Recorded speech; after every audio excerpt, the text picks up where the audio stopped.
بسم اللہ الرحمن الرحیم۔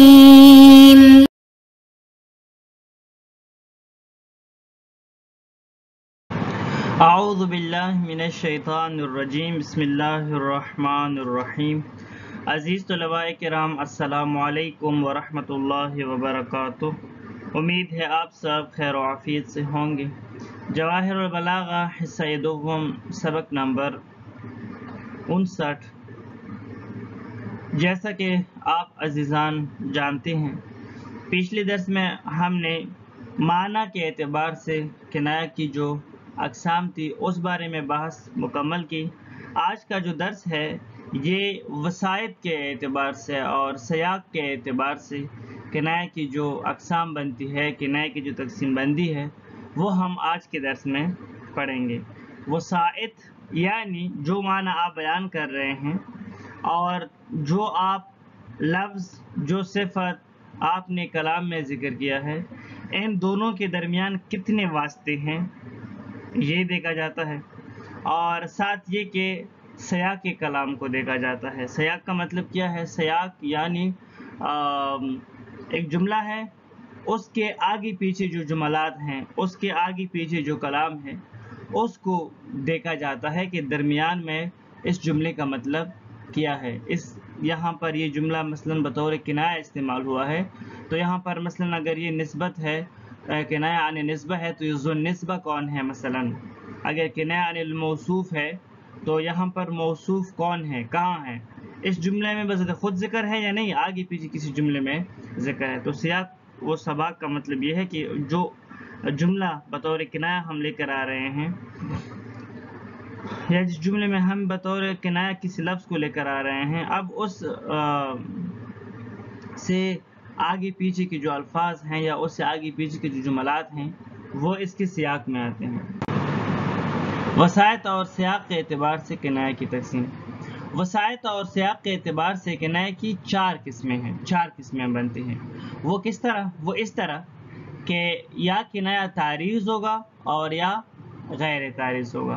اب اگر غیر تعریض ہوگا تو پھر اس کی تین قسمیں ہیں: تلویح، رمز، ایما۔ یعنی پہلے دو قسمیں ہیں، پھر دوسری قسم کی تین قسمیں ہیں، تو اس طرح کل کتنے بن گئی؟ چار۔ یا کنایہ ہوگا تعریض کا۔ اب تعریض الگ ایک قسم ہے، پھر یا کنایہ تعریض کا ہوگا یا غیر تعریض ہوگا۔ اب جب غیر تعریض ہوگا تو غیر تعریض کی پھر تین قسمیں ہیں، یا وہ تلویح ہوگا، یا وہ رمز ہوگا، اور یا وہ ایما ہوگا۔ تعریض کسے کہتے ہیں؟ تعریض لغت میں تعریض تصریح کے مقابلے میں ہے۔ کیا مطلب؟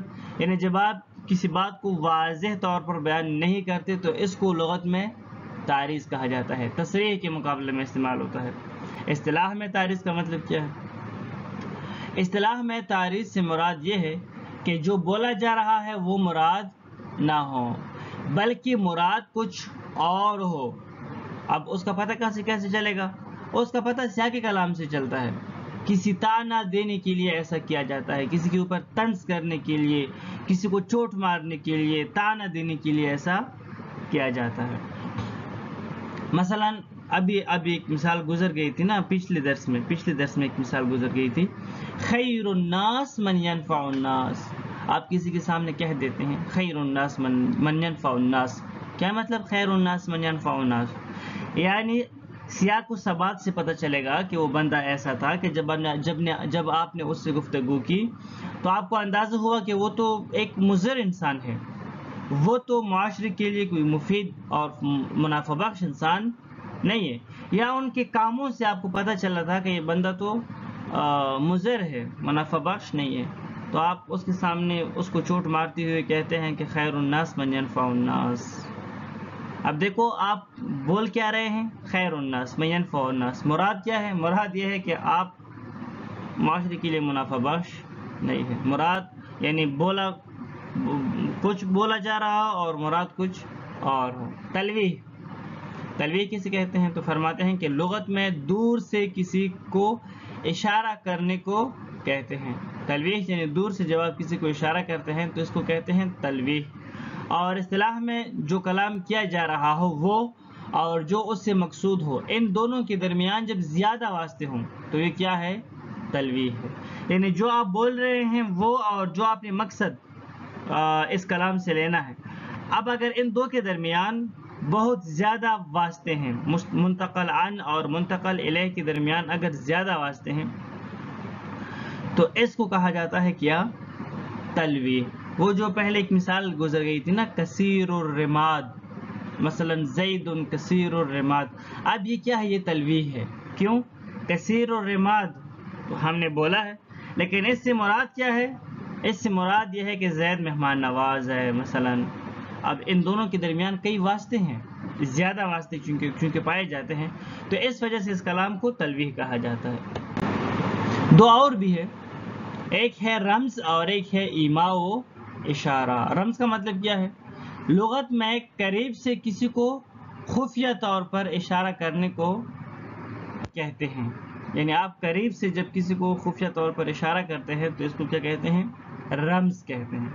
اور اصطلاح میں جو کلام کیا جا رہا ہو وہ اور جو اس سے مقصود ہو، دونوں کے درمیان واسطے زیادہ نہ ہوں بلکہ ایک ہی واسطہ ہو، لیکن بہت خفی اور دقیق قسم کا ہو.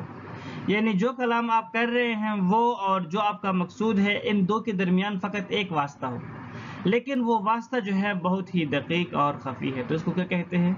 رمز. رمز اور ایما ہم کل پڑھیں گے کیونکہ اتنا ٹائم نہیں ہے، تو کل اس کی تفصیل سے ہم وضاحت بھی کریں گے. ایما والاشارہ. ایما اور اشارہ کا مطلب کیا ہے؟ یعنی جو کلام کیا جا رہا ہو وہ اور جو اس سے مقصود ہو، ان دونوں کے درمیان جو واسطے ہوں وہ زیادہ نہ ہوں بلکہ ایک ہی واسطہ ہو، لیکن آسانی سے سمجھا جا سکتا ہو. اس کو اشارہ بھی کہا جاتا ہے. یعنی جو آپ کہہ رہے ہیں، جو آپ کا مقصود ہے، ان دو کے درمیان کوئی زیادہ واسطے نہیں ہے، فقط ایک ہی واسطہ ہے، اور وہ بھی ایسا واسطہ ہے کہ جو کوئی دقیق نہیں ہے بلکہ بالکل آسانی سے سمجھ میں آنے والا واسطہ ہے. مثالوں کے ذریعے سے تفسیر کے ساتھ بعد میں ہم اس کا بحث کریں گے.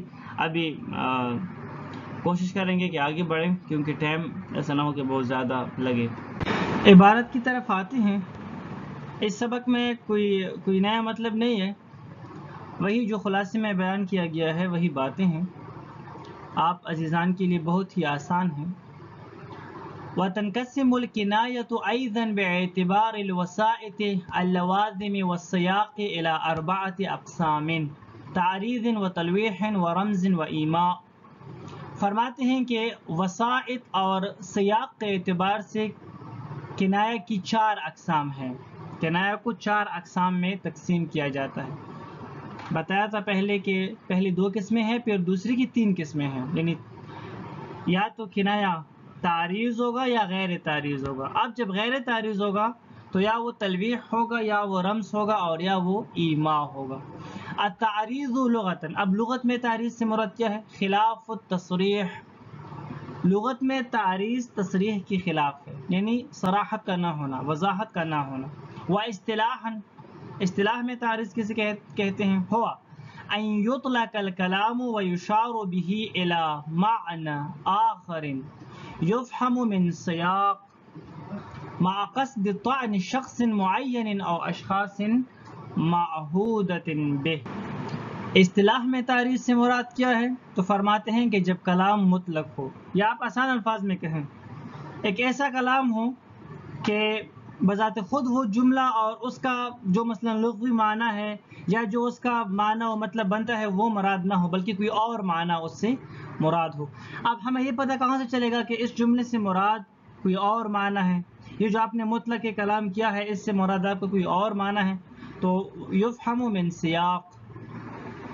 یہ پتہ کہاں سے چلے گا؟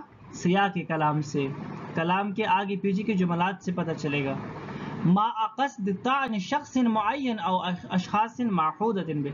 اب ساتھ یہ کہ آپ کا اس جملے سے مراد کیا ہو؟ کسی کو طنز کرنا ہو، کسی کو طعنہ دینا ہو، کسی پر چوٹ مارنا ہو، کسی ایک شخص پر یا ایک گروہ پر، کئی اشخاص پر. نحو قولک، جس طرح کہ مثلا آپ کہتے ہیں للمؤذی، ایک ایسا بندہ کہ جو للمؤذی، ایک ایسا بندہ کہ جو اذیت دیتا ہے لوگوں کو. المسلم من سلم المسلمون من لسانہ ویدہ، کہ مسلمان تو وہ ہے کہ جس کے زبان اور ہاتھ سے دوسرے مسلمان امان میں ہوں. کیا مطلب بھائی؟ آپ یہ بندہ ایک ایسے، آپ یہ جملہ ایک ایسے بندے کو کیوں کہہ رہے ہیں کہ جو دوسروں کو اذیت دیتا ہے؟ ہاں، تعریضاً، اس کے اوپر چوٹ مارتے ہوئے، اس کو طعنہ دیتے ہوئے، بنفی صفت الاسلام عنہ، کہ آپ کے اندر جو ہے اسلام نہیں ہے، آپ کے ہاتھ سے، آپ کے زبان سے دوسرے مسلمان تنگ ہیں. وَكَقَوْلِ الْمُتَنَبِّي تَعْرِيضًا بِسَيْفِ الدَّوْلَةِ، جیسے کہ مثلا متنبی نے سیف الدولہ کے اوپر طعن کیا ہے، سیف الدولہ کو چوٹ مارا ہے، متنبی بھی سیف الدولہ کو نہیں چھوڑ رہا. اذ الجود لم يرزق خلاصا من العذاب فلا الحمد مکسوبا ولا المال باقیہ. اگر سخاوت کے ساتھ لوگوں کو اذیت دینا بھی انسان کی صفت ہو تو نہ انسان صفت کا مستحق رہتا ہے، یعنی نہ انسان تعریف کا مستحق رہتا ہے کہ کوئی اس کی تعریف کرے، اور نہ مال باقی رہتا ہے. یعنی اگر سخاوت کے ساتھ لوگوں کو اذیت دینا بھی ہو، سخاوت بھی ہو، ساتھ یہ کہ لوگوں کو اس کی اذیت سے بھی گلو خلاصی نہ ہو، تو پھر سخاوت کا کوئی فائدہ نہیں ہے. نہ تو پھر لوگ اس بندے کی تعریف کریں گے، اور ساتھ ہی کہ مال بھی جاتا رہے گا. اب دیکھو کس انداز سے سیف الدولہ کے اوپر چوٹ ماری ہے، کہ آپ یہ نہ دیکھو کہ سیف الدولہ لوگوں کو مثلا تحفے تحائف دیتا رہتا ہے. تحفے تحائف تو لوگوں کو دیتا ہے، لیکن اس کے ہاتھ سے، اس کے اذیت سے بھی لوگ امان میں نہیں ہیں، وہ لوگوں کو اذیت بھی دیتا ہے اور وہ لوگوں کو تنگ بھی کرتا ہے. تو اب یہ کیا ہے، دیکھو اس میں تعریض ہے، سیاق کے کلام سے پتہ چل رہا ہے کہ اس کی تعریف نہیں کر رہا کہ وہ سخی ہے، بلکہ بیان کر رہا ہے کہ وہ کیا ہے، لوگوں کو اذیت دے رہا ہے. التلویح لغتاً ان تشیر الی غیرک من بعد. تلویح کا لغت میں کیا معنی ہے؟ یعنی بعید سے، دور سے کسی کی طرف اشارہ کرنا. واصطلاحاً، اب اصطلاح میں تلویح سے مراد کیا ہے؟ هو الذی کثرت وسائطہ بلا تعریض. اصطلاح میں تعریض سے مراد یہ ہے، هو الذی کثرت وسائطہ، کہ جہاں پر واسطے زیادہ ہوں، یعنی جو آپ جملہ لے کر آ رہے ہیں، جو آپ کنایہ بطور کنایہ لے کر آ رہے ہیں، اس سے جو آپ کا مطلب ہے اس تک پہنچنے میں کیا ہوں، کافی سارے واسطے ہوں. البتہ تعریض نہ ہو، تعریض نہ ہو، غیر تعریض پہلے سے کہا گیا ہے. جس طرح کہ مثلا شاعر کا شعر ہے، وَمَا يَكُو فِيَّ مِنْ عَيْبٍ فَإِنِّي جَبَانُ الْكَلْبِ مَحْزُولُ الْفَصِيلِ. میرے اندر کوئی عیب نہیں ہے کیونکہ میرا کتا بھی بزدل ہے اور میری اونٹنی کا بچہ بھی کمزور ہے. شاعر کہتا ہے کہ میرے اندر کوئی عیب نہیں ہے، میرا کتا بھی بزدل ہے اور میرے اونٹنی کا بچہ بھی کمزور ہے. کیا مطلب؟ تیرے اندر کوئی عیب نہیں ہے. عیب کے نہ ہونے کا تیرے کتے کی بزدلی اور تیرے اونٹنے کی بچی کی کمزوری کا کیا تعلق ہے؟ آپ بطور دلیل اس کو کیوں لا رہے ہیں؟ ہاں، کناءً کرم الممدوح بکونہ جبان الکلب محزول الفصیل. یعنی شاعر یہ بتانا چاہتا ہے، وہ کنایہ کر رہا ہے یہ جبان الکلب اور محزول الفصیل سے، کہ وہ کیا ہے، مثلا سخی ہے، یا وہ خود صحیح ہے مثلا، یا وہ جس کی تعریف کر رہا ہے، جس کے مدح میں کوئی مثلا قصیدہ لکھ رہا ہے تو اس کے بارے میں بتا رہا ہے کہ وہ جو ہے مثلا سخی ہے، جو بھی ہے. لیکن جبان الکلب اور محزول الفصیل سے وہ ابھی کیسے یہ ثابت کر رہا ہے مثلا کہ وہ بندہ جو ہے صحیح ہے. فإن الفکر ينتقل إلى جملة وسائط، یعنی کافی سارے وسائط ہیں جن سے ہمیں گزر کے اس بات تک پہنچنا پڑے گا کہ شاعر یہ بتانا چاہ رہا ہے کہ وہ کیا ہے، مثلا صحیح ہے. وہ کیسے؟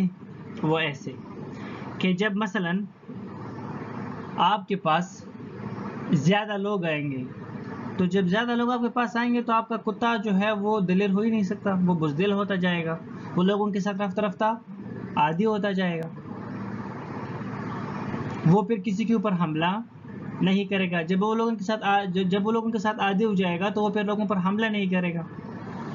اسی طرح میرے اونٹنی کا بچہ بھی کمزور ہے. کیا مطلب میرے اونٹنی کا بچہ کمزور ہے؟ ابھی دیکھو نا، میرا کتا بزدل ہے، یعنی وہ کسی کے اوپر حملہ نہیں کرتا. کیوں؟ کیونکہ اس کے گھر میں لوگ زیادہ آ رہے ہیں، وہ زیادہ سخی ہے. میرے اونٹنی کا بچہ بھی کمزور ہے. کیا مطلب اونٹنی کا بچہ کمزور ہے؟